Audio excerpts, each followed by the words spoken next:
third graders, and welcome back to history. Today we're going to be starting chapter 4 on Harriet Tubman. So let's jump into it.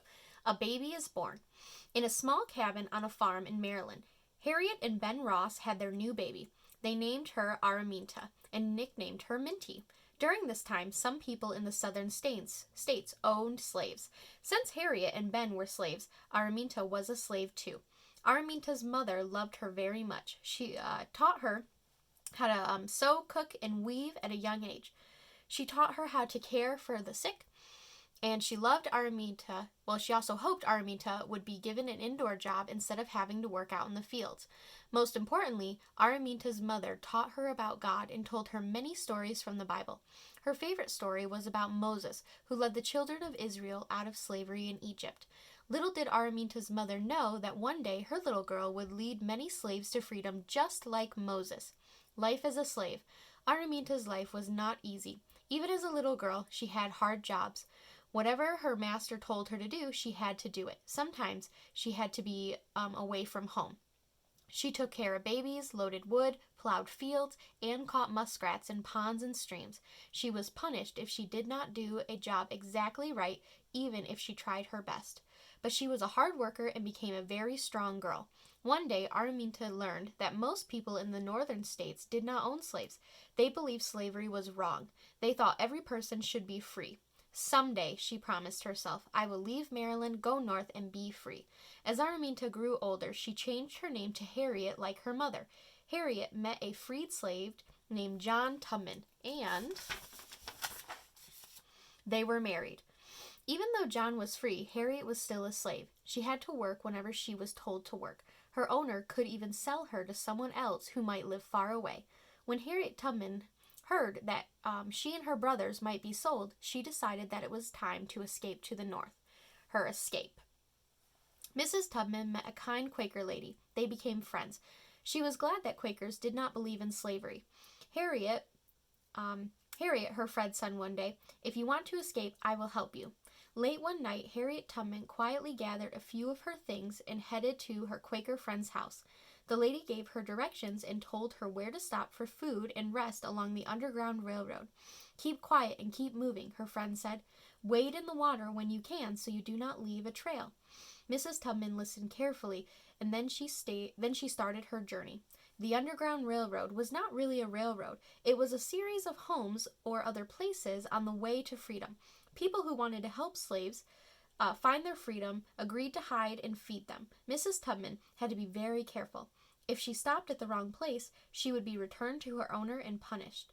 The trip was dangerous, but she was determined to be free. When Harriet Tubman made it to Pennsylvania, she stopped and breathed deeply. She was finally free, free to make her own choices of where to live and work, free to live as she pleased. How wonderful it felt! She found a job working at a hotel where she cooked and cleaned. But instead of having to work for a master, Mrs. Tubman was paid for her work. If she wanted, she could leave that job and find a different one. She was really free. Helping others. Other groups of people arrived by way of the Underground Railroad. One group told Harriet Tubman that her sister, along with her children, were being sold to another man who lived far away. She knew what she needed to do. She would go back to Maryland, get her sister and children, and bring them to Pennsylvania. The trip was dangerous. If Harriet Tubman was caught, she would be a slave again. But she was very careful. She asked God to help her on her journey, and he did. She brought her sister and her children to freedom. Her faith in God gave her the courage to make this trip many more times. She was even able to take her parents on the Underground Railroad. Because they were old and feeble, Mrs. Tubman made a cart that they could ride on during the long trip. Because some slave owners offered rewards for their runaway slaves, Harriet Tubman often dressed as an old woman or an old man to hide who she was. Once, at a train station, two men thought they recognized her. She grabbed a book and pretended to read it. Since a slave would not have been able to read, the men went on. Mrs. Tubman's quick thinking saved her from being caught. Since so many slaves were finding their freedom, a new law was passed that said anyone who saw a runaway slave would have to turn them in or go to jail. Now, to be truly free, a slave would have to go all the way to Canada. Still, Mrs. Tubman was determined to help as many people as she could.